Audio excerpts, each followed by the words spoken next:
भारतीय वित्त बाजार, जिसमें 3 टॉपिक बारे में अध्ययन करेंगे। भारतीय मुद्रा बाजार, भारतीय पूंजी बाजार, वित्तीय विनियम।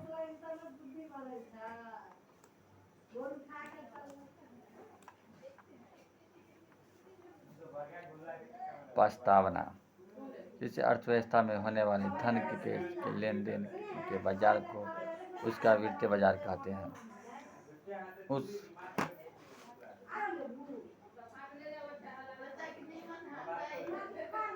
इस लेन देन का आधार या तो बाजार होता है या फिर लाभांश होता है। अर्थव्यवस्था में इस बाजार के संगठित संस्था और गैर संगठित अनियमित है गैर संस्था दोनों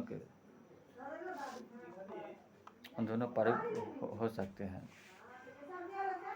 वित्तीय बाजार में अलग अलग भाग है। पहला वह है जहाँ पर अल्पावधिक कोष की जरूरत की पूर्ति की जाती है, जबकि दूसरे भाग में दीर्घावधिक कोष की जरूरत पूरी होती है। अल्पावधि को मुद्रा बाजार, दीर्घ अवधि वित्तीय बाजार को पूंजी बाजार कहा जाता है। भारतीय मुद्रा बाजार। मुद्रा बाजार के किसी अर्थव्यवस्था का एक ऐसी अल्पावधि वित्तीय बाजार होता है। अल्प मुद्रा बाजार अतिरिक्त मुद्रा वाले पक्षों के बीच अल्प अवधि के लिए लेन देन की प्रक्रिया को मुद्रा बाजार के रूप में परिभाषित किया जा सकता है। भारत में अल्प असंगठित व असंगठित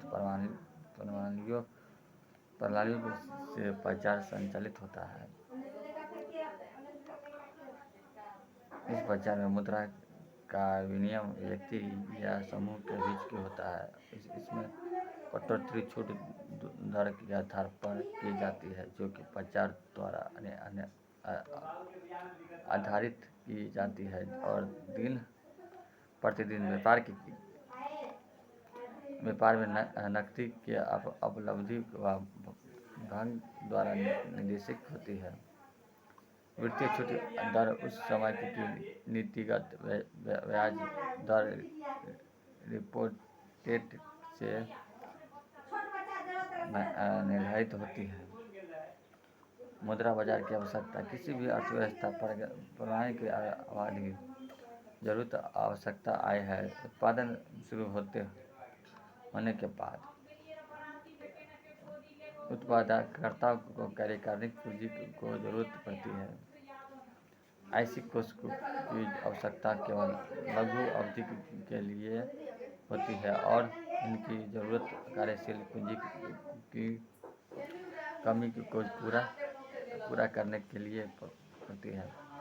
वित्तीय बाजार के खंड जहाँ से इसकी पूर्ति होती है उसको मुद्रा बाजार अथवा कार्यशील पूंजी बाजार के नाम से भी जाना जाता है।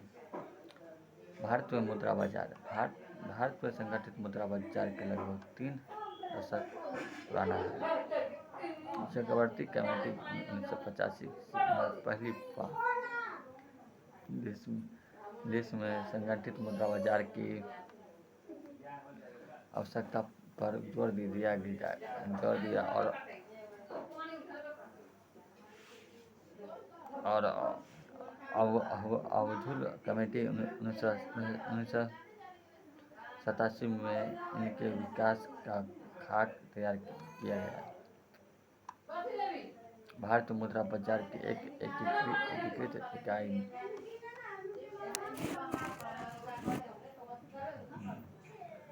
एकीकृत इकाई नहीं है और यह 2 भागों में असंगठित और संगठित मुद्रा बाजार में बांटा गया है। असंगठित मुद्रा बाजार। भारत सरकार द्वारा मुद्रा बाजार को प्राचीन काल से असंगठित रूप का अस्तित्व रहा है। संगठित मुद्रा बाजार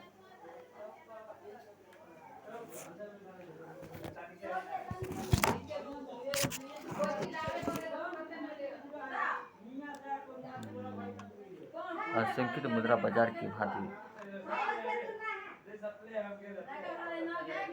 इनकी विधियाँ तो नहीं, लेकिन इन्हें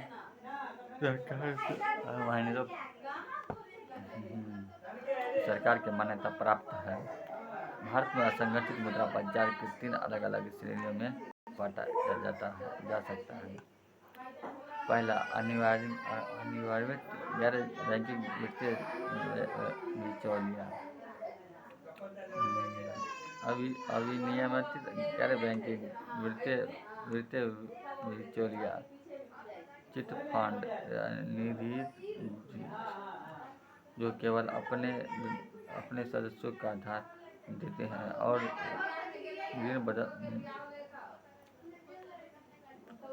ऋण प्रदाता कंपनियों के रूप में भी काम करते हैं।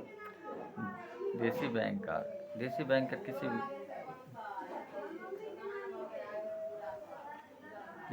किसी व्यक्ति अथवा किसी निजी कंपनी के रूप में जमा स्वीकार करते हैं और धन का उधार देते हैं। मूल रूप से देश में चार ऐसे बैंकर हैं जो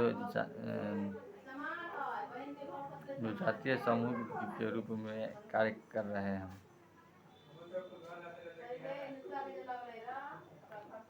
गुजराती और ये मुंबई कोलकाता के औद्योगिक, व्यापारिक और पतन शहरों में कार्यरत है। मुल्तानी अथवा शिकारी पूर्वी और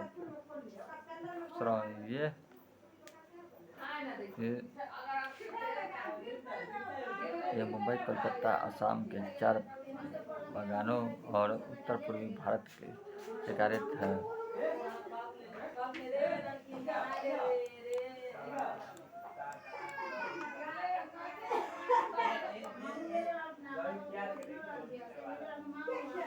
मारवाड़ी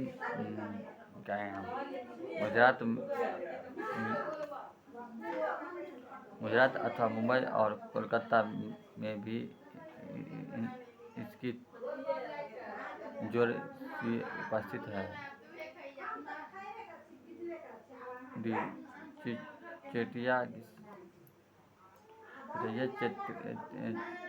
चेत्रई और दक्षिण भारत में पत्तनों पर कार्यरत है।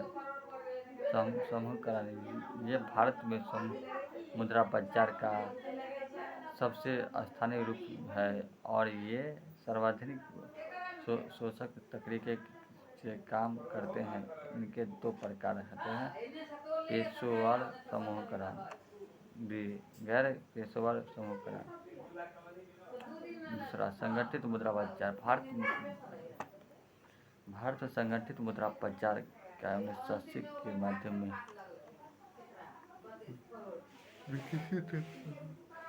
विकसित करना शुरू किया गया है। वर्तमान में मुद्रा बाजार में 8 संगठित रूप है, जिन्हें देश में निर्धारित कंपनियों द्वारा उपयोग किया जाता है। इन साधनों का संक्षिप्त विवरण इस प्रकार है।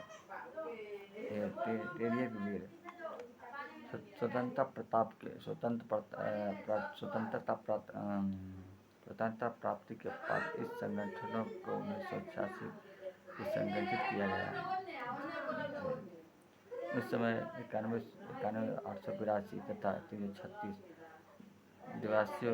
दिवसीय प्रचलन में है। इसका इस्तेमाल केंद्र सरकार द्वारा अपनी लघु अवधि की धन की आवश्यकता की पूर्ति के लिए किया जाता है।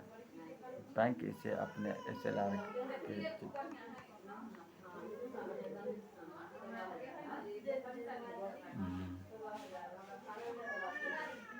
स्तर को विनियमित करने के लिए इस्तेमाल करते हैं। ट्रेजरी बिल, TBS, सरकार को अल्पावधि मदद करने के लिए 7 साथ बैंक और वित्तीय संस्थाओं के लिए अल्पावधि निवेश करने के रास्ते भी खोलते हैं। दूसरा, जन्म प्रमाण पत्र।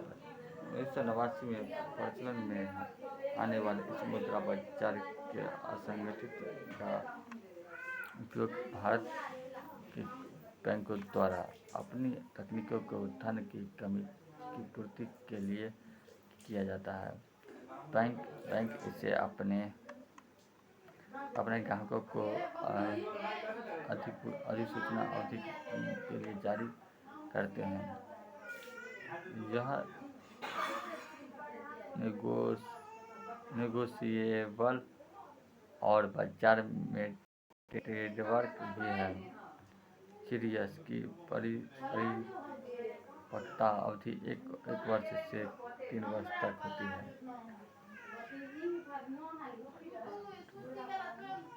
तीसरा, निश्चित खाता। वर्ष 1990 में संगठित मुद्रा बाजार में इस घटक का उपयोग भारतीय संबंधित क्षेत्र द्वारा किया जाता है।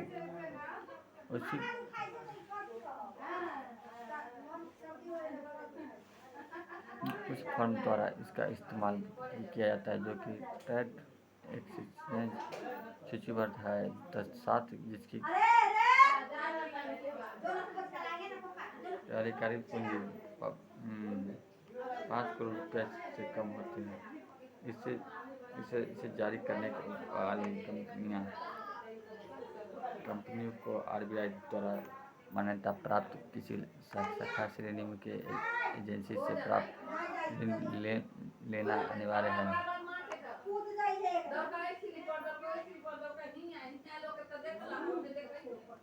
4. वाणिज्यिक विलय। मुद्रा बाजार से इस घटकों को सरकार द्वारा 1990 में प्रचलन में लाया गया है। इस घटक का इस्तेमाल अखिल भारतीय वित्तीय संस्था और गैर बैंकिंग वित्तीय कंपनियों NBFCL के अनुसूचित पंजीय बैंक CSDs मैचिंग बैंकों, सरकारी बैंकों तथा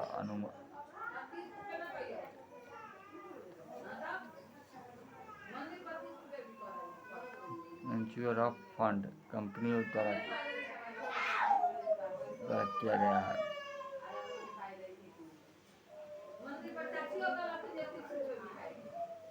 कल मुद्रा बाजार।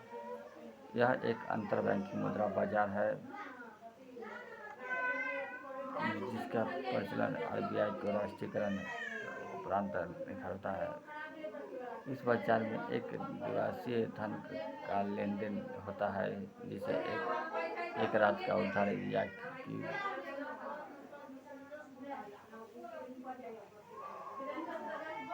इस बाजार में अधिकतम 14 दिनों तक भी उधार ले लिया जाता है, जिसे शॉर्ट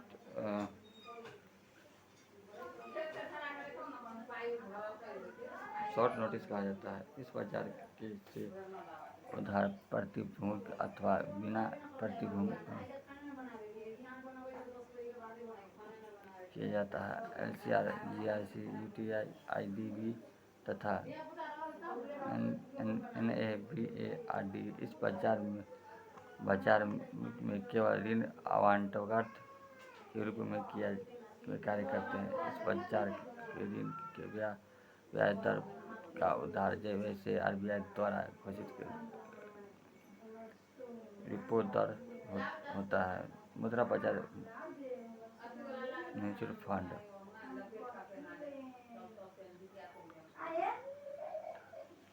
लोकप्रिय नाम सिर्फ म्यूचुअल फंड MF है। इसे सरकार द्वारा वर्ष 1992 ईस्वी में एक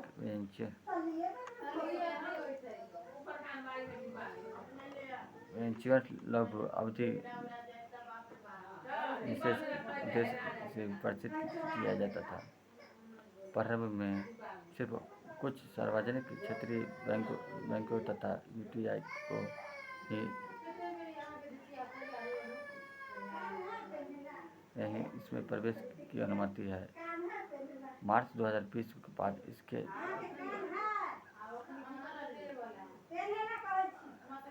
निमित्त का जिम्मा आरबीआई के साथ साथ एसईबीआई को दिया गया है। अप्रैल 2020 तक देश में 15 म्यूचुअल फंड कंपनी कार्यरत है।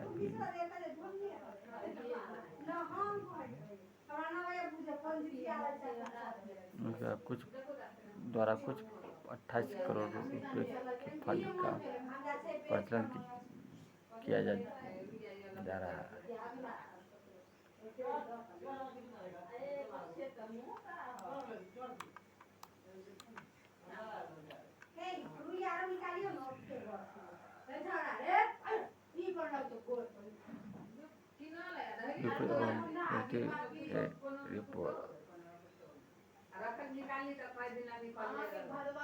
रिजर्व बैंक द्वारा वर्ष 1992 में रेपो को तथा वर्ष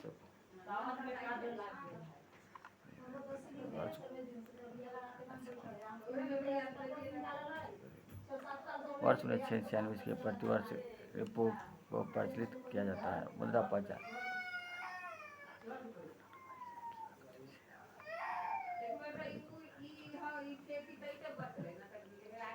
मुद्रा बाजार के इस संगठनों का उपयोग वे सभी नियमित कर सकते हैं जो मुद्रा बाजार के लिए भी अन्य संगठनों का इस्तेमाल करते हैं।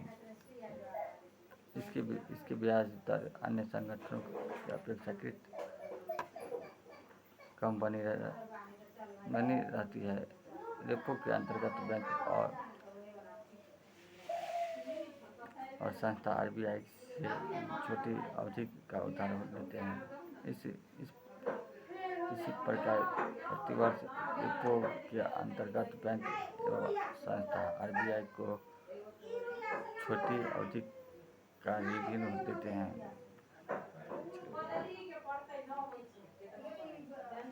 रेपो एवं प्रतिवर्ष रेपो के बाजार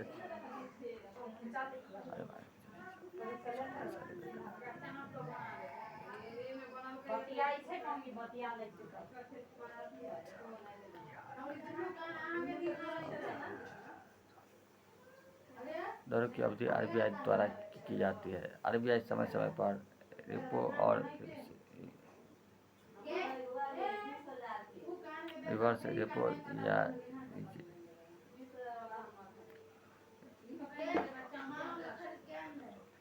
रिवर्स रेपो लेनदेन के लिए बाजार दर की घोषित करता है। रेपो और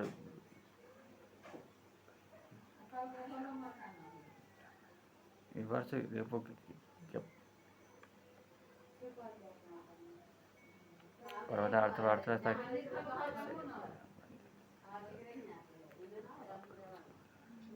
अर्थव्यवस्था में नकदी की समानता को बनाए रखते हैं, जिसमें कि बैंक अपनी जरूरत के मुताबिक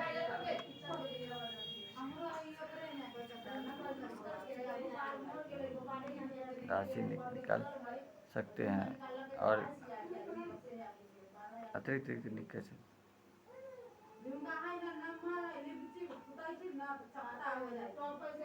राशि को जमा रख सकते हैं।